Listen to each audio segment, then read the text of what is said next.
बच्चों को कोर्स में जो भक्ति मूवमेंट है वो सिखाना है, साथ में सिखिज्म के बारे में बताना है। तो जो 11 गुरु 10+1 जो गुरु हैं उनके नाम कैसे याद कराएं, तो बहुत ही सरल तरीका है कि एक फॉर्मूला बना लेते हैं। फॉर्मूला क्या है? NAARA नारा, HHH 3 बार H और 2 बार G।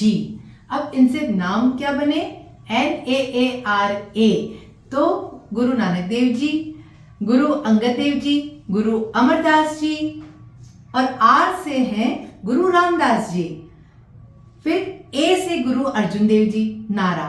अब 3 H है तो गुरु हरगोविंद जी, गुरु हरराय जी, गुरु हरकिशन जी, और फिर T से गुरु तेग बहादुर जी और गुरु गोविंद सिंह जी, गुरु गोविंद सिंह जी।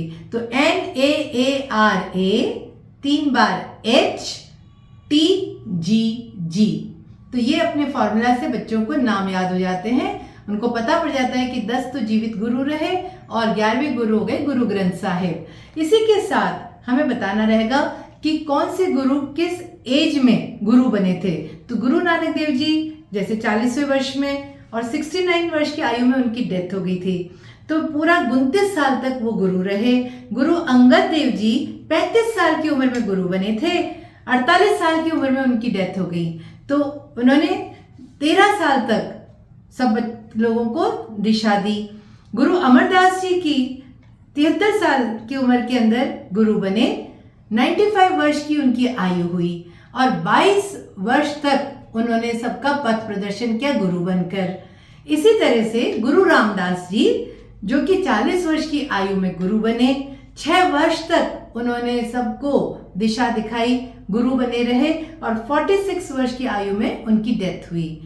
गुरु अर्जुन देव जी 18 वर्ष की आयु में गुरु बने, 25 साल तक वे गुरु रहे और उनकी डेथ हुई जब वे 43 वर्ष के थे।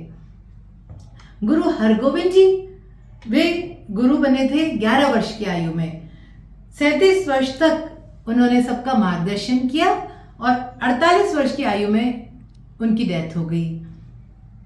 गुरु हरराय जी 14 वर्ष की आयु में वे गुरु बने, 17 वर्ष तक उन्होंने सबका मार्गदर्शन किया और 31 वर्ष के जब वे थे तब उनकी डेथ हुई। गुरु हरकिशन जी वे गुरु बने 5 साल की उम्र में, 2 साल तक उन्होंने दिशा दिखाई सबको और 7 वर्ष की आयु में उनका देहांत हो गया। गुरु तेग बहादुर जी वो 44 वर्ष की आयु में गुरु बने, 10 साल तक उन्होंने सबका मार्गदर्शन किया और 54 वर्ष की आयु में उन्होंने इस देह का त्याग कर दिया। और फिर गुरु गोविंद सिंह जी जो कि 9 वर्ष की आयु में गुरु बने, 32 वर्ष तक वे गुरु रहे और 41 वर्ष की जब उनकी आयु हुई तब उन्होंने इस देह का त्याग कर दिया। और फिर 11वें गुरु गुरु ग्रंथ साहिब। 3 गुरु, गुरु अमरदास जी, गुरु रामदास जी और गुरु अर्जुन देव जी, ये तीनों अकबर के काल में थे, क्योंकि अकबर ने लगभग 50 साल तक राज किया था, तो उनके सामने ये 3 गुरु ने मार्गदर्शन किया था।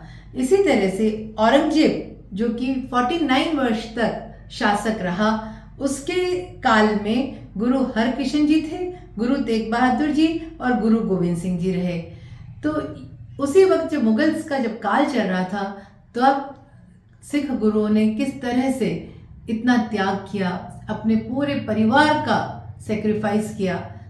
तेग बहादुर जी ने गुरु होने के लिए जब सबको मार्गदर्शन दिखाना था तो औरंगजेब से कहा था कि अगर तुम मुझे कन्वर्ट कर देते हो, मुझे मुस्लिम बना देते हो, तो मेरी पूरे जितने भी लोग फॉलोवर्स हैं, जो भी सिख समुदाय है, वो इस धर्म को स्वीकार कर लेगा। और आप सभी जानते हैं कि तेग बहादुर जी के सामने सबकी जब कत्ल कर दिया गया सबको, उसके बावजूद भी वो डिगे नहीं और अंत में उनका भी कत्ल कर दिया गया और उन्होंने घुटने नहीं टेके। तो गुरु ने सब ने कितना अच्छे से मार्गदर्शन किया है। हमें बच्चों को जो कोर्स में सिखाना होता है उसको बहुत इजी तरीके से अगर नोट्स बनाकर सिखाते हैं तो बच्चों को ये भक्ति मूवमेंट में सिखिज्म बहुत इजीली याद भी हो जाता है। दूसरा सिखाना होता है कि चित्र की पूजा नहीं करनी है, चरित्र की पूजा करनी है। तो जब वो इनके बारे में सारी कहानियाँ सुनते हैं, पढ़ते हैं, तो नतमस्तक हो जाते हैं क्योंकि 550 साल पहले जब कम्युनिकेशन का कोई साधन नहीं था, तब एक गरीब जुलाहे के घर में जन्मे गुरु नानक देव ने जो शिक्षा दी वो आज एक इतना बड़ा समुदाय इतनी निष्ठा के साथ आज भी फॉलो कर रहा है। ये कितने चौंकाने वाली बात है, कितनी अद्भुत बात है। तो आइए बच्चों को सही तरह से मार्ग दिखाएं और पढ़ाने में उनकी सहायता करें।